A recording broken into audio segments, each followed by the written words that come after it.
Les îles Tuamotu sont souvent les plus touchées quand la pénurie de précipitations se prolonge. L'année 2022 s'annonce très sèche avec une pluviométrie très en dessous de la moyenne. C'est le cas à Hau. Habitués à ce phénomène, les habitants récupèrent l'eau de pluie canalisée par les gouttières directement reliées à la cuve qui quelquefois ne suffit pas. Actuellement, plein de sécheresse, je paye tous les mois 3 000 francs à la commune pour avoir 2 camions avec 2 tourages chaque camion d'eau. Mais je m'en contente, le peu qu'on me donne. Les Marquises, plus précisément l'île de Uapo, elle a déjà connu la sécheresse de tous les dangers en octobre 2021. Aujourd'hui, la végétation a un peu repris ses droits, mais les ressources en eau continuent de diminuer. Résultat, le service hydraulique de l'île modifie ses horaires de distribution. On essaye tant bien que mal à informer la population sur la situation critique et intense de la sécheresse. Grâce à son osmoseur, la perle du Pacifique ne semble point s'inquiéter de cette situation. La distribution d'eau potable fonctionne 24 heures sur 24. Le mois dernier, Bora Bora a enregistré en moyenne moins de 81% de précipitations. C'est une chance pour Bora Bora, pour ses habitants. C'est une chance aussi pour les industriels de pouvoir aujourd'hui compter sur de l'eau en ces conditions compliquées. Sur l'île Sœur, la municipalité a ouvert une cellule de crise. Quelques périodes de pluie ne suffisent plus à alimenter les rivières asséchées et les captages d'eau sont en baisse. C'est toute l'île et surtout les rivières. Donc visuellement, on constate que les rivières ont perdu en débit, ont perdu en niveau.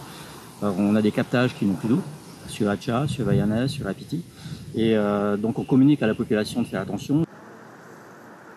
À Punaouia aussi, les horticultrices souffrent de la sécheresse et les précipitations sont rares.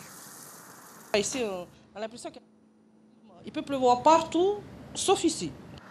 Les sécheresses à répétition nous montrent sans aucun doute les changements climatiques qui s'amorcent et les désastres que cela entraîne.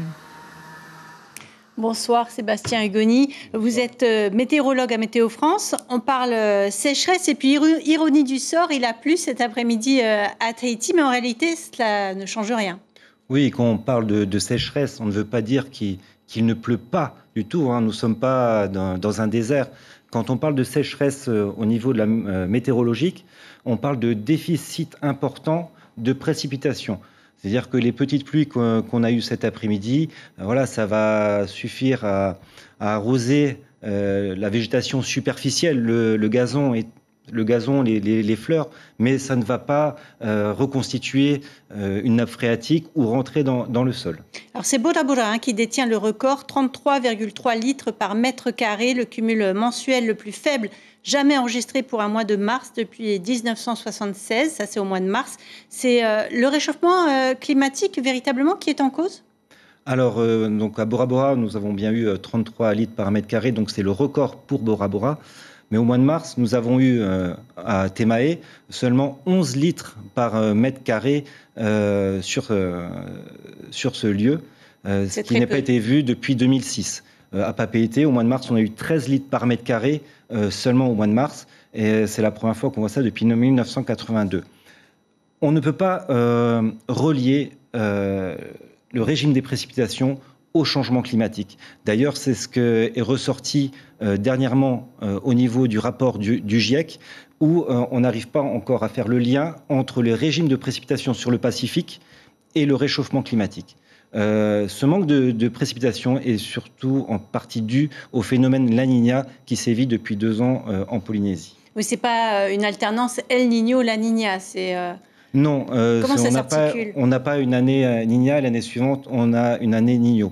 Non, l'année en Niña, en fait, on a un renforcement des vents d'Est, donc des vents qui viennent de l'Amérique du Sud, et en fait, qui vont pousser tout le dynamisme atmosphérique et océanique vers l'ouest. Ce dynamisme, c'est l'humidité de l'atmosphère et les eaux chaudes de l'océan qui vont être repoussées vers l'ouest, donc vers la Fidji, vers la Nouvelle-Calédonie. Et c'est avec ces ingrédients-là qu'on crée des nuages, puis forcément derrière des fortes pluies et à terme des dépressions, voire même des cyclones, comme on a eu en Calédonie. Voilà, c'est plus vrai du côté de la Nouvelle-Calédonie. En revanche, nous, ça fait des années qu'on n'a pas de cyclone. Le dernier cyclone qui a touché la Polynésie date de 2010, c'était Oli, qui a dévasté Tubuai. Et non, les cyclones, nous n'avons plus de cyclones depuis 2010. On s'oriente vers des pénuries d'eau, clairement. Alors, la saison des pluies apporte en Polynésie un peu moins des 3/4 de l'eau qu'on reçoit en une année. Si notre saison des pluies est déjà déficitaire, puisque là, si on regarde déjà depuis le mois de novembre, il nous manque à peu près la moitié des pluies qui tombent en saison des pluies. Donc, si là, en saison sèche, on ne rattrape pas le niveau des pluies, on peut s'attendre pour les mois qui viennent à des pénuries d'eau. Surtout que les dernières sorties des modèles de prévision saisonnière, donc des prévisions à 3 mois, montrent un scénario plutôt sec, voire très sec sur la société, les Tuamotu et les Marquises. Donc le message, économisons l'eau et évitons les incendies également. Merci. Oui, il faut surtout, avec cette sécheresse, il faut faire attention lorsqu'on fait des feux. Il faut vraiment faire attention parce que ça peut partir très vite. Merci beaucoup Sébastien Hugoni pour toutes ces explications. L'information en continu sur Polynésie la première, Internet et réseaux sociaux.